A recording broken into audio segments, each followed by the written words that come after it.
In fact, Anshul Saigal is back with us. Anshul, can you hear me now? I can hear you, Aisha. I hope you can hear me. Yes, can hear you very clearly. And Anshul, what a howler from Axis Bank. And given the market positioning on some of these, top tier private banks, I guess the fall is going to be very steep on the stock today. Aisha, actually, the howler was really on the provisioning aspect. And the commentary suggested that this was not going to continue for the rest of the year. So the markets may take a little bit of sucker from that. Aside from that, of course, this is a one-off. It's not like this is a banking-wide problem. I've seen some other results which have come out, particularly from the PSU banking space. And those results, both on NII growth as also on provision, have been quite strong. So this is not a banking-wide issue. It is probably an issue with this quarter for this bank. And let's see how the market reacts. But my guess is that the markets will take a little bit of sucker from the commentary. And for banking in general, there is, in our judgment, quite a bit of strength going forward. There has been a little bit of tempering of growth, but that is to be expected because the base last year was high and the year prior to that was also high. Given that this is an interesting space to look at, just that there will be that odd stock which will have issues in a quarter here and there. But by and large, banking is a very interesting space to look at. All right, but Anshul, also help us understand that which stocks are looking interesting to you within the banking space? Srishti, actually, within the banking space, both in the PSU banking space as also private sector banking, there are very interesting opportunities. I have been speaking with people, and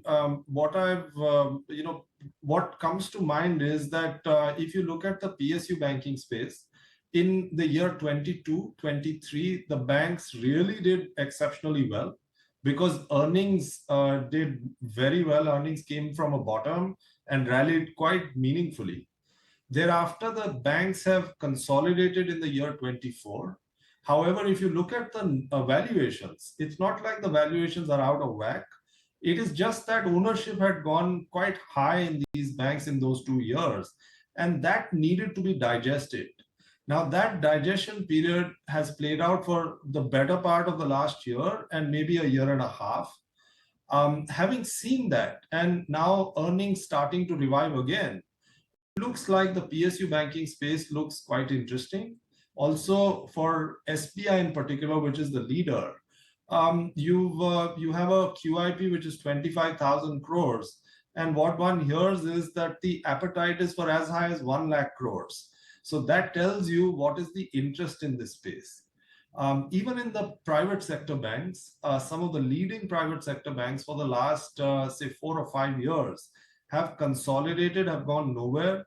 What used to trade at 4, 5 times book is now trading at 2 times book, much cheaper on price to earnings basis than the Nifty itself. That tells you again that this space, the private sector banking space, there are opportunities amongst the large private sector banks where upsides in absolute returns can be seen going forward. So, a very nice mix of both PSU and private sector banks available at reasonable valuations and offering favorable risk reward. Okay, so that's the take on some of those counters Anshul is liking from the entire banking space. While we are talking about banking, and we have seen a weak set of numbers coming in from Axis Bank for the first quarter, wherein both profit and NII have come in lower than what the analysts were penciling in. Asset quality has also taken a dip. Varun is joining us with what the brokerages are making of these numbers, and have there been any revisits to their stance, Varun? Definitely. So after the numbers, many of the brokerage houses have actually cut their overall earnings estimate for the bank for going ahead FY26 and 27. Let me start with Antique. They have a buy call on the stock with a price target of 1300. They say that it's a miss on all the core parameters. The slippages have risen sharply with a sharp jump in overall credit cost. The performance has been weak in terms of margins, growth and asset quality, which continue to remain the factor that is lagging amongst peers. Also, they say for the re-rating of the stock, it remains contingent that the overall company delivers better growth, better asset quality, and the overall credit cost should actually decline going ahead. Also, they say that on a quarter-on-quarter basis, though overall the loan growth for the company has improved, but it is still lagging the overall industry growth, and it continues to remain muted, which they will actually keep an eye on going ahead. They expect the ROA to be around 1.5 to 1.7% for FY 26-27, and the ROEs to be around 13 to 15%. They've actually cut their earnings estimate by 8 to 4% for FY 26 and FY 27 as well. Now, Motilal Oswal has also come up with a view on the stock with a neutral call and a price target of 1250. They say the overall slippage surge was basically on the technical impact that the company has seen, but overall parameters of the company has also been mixed. Also, the fresh slippages which has increased, that is a cause of concern for the brokerage house, and they have reduced the earnings estimate for FY 26 and 27 by 8.6 to 5.7%, and they are factoring in higher credit cost and also margin pressure going ahead, and they expect the ROAs and ROEs to be at the range of 1.6 to 14.6% going ahead. So if you look, many of the brokerage houses have actually cut their earnings estimate after the weak results by Axis Bank. Okay, so that's the take on Axis Bank brokerages. But Anshul, coming back to you, the other stock that's going to be in focus today on the back of its earnings is Wipro. Now, contrary to what we've seen along the IT pack so far, numbers have been largely weak. Wipro has not been all that bad. Do you believe that this could be the outperformer in the overall IT earnings this time around? That's very likely, given the numbers. But as a sector, the whole sector, if you look at earnings have been flat to low single digit, in some cases even negative, and stocks trade at 30-35 times price to earnings. That is not a good mix, at least not for people who want to make absolute returns. Of course, if you want to hide and you want downside protection, clearly this sector with its metrics, large cash flows, high ROCs, this sector is a place where you can hide. But to make absolute returns with these kinds of growth metrics and valuations, it looks highly unlikely. Of course, you'll get the pop on one day when results come out well. That can happen. But for the sentiment to turn in this space, clearly earnings trajectory has to turn and it has to accelerate, which at least in the foreseeable future looks unlikely, given that this is a sector where we would have very little interest.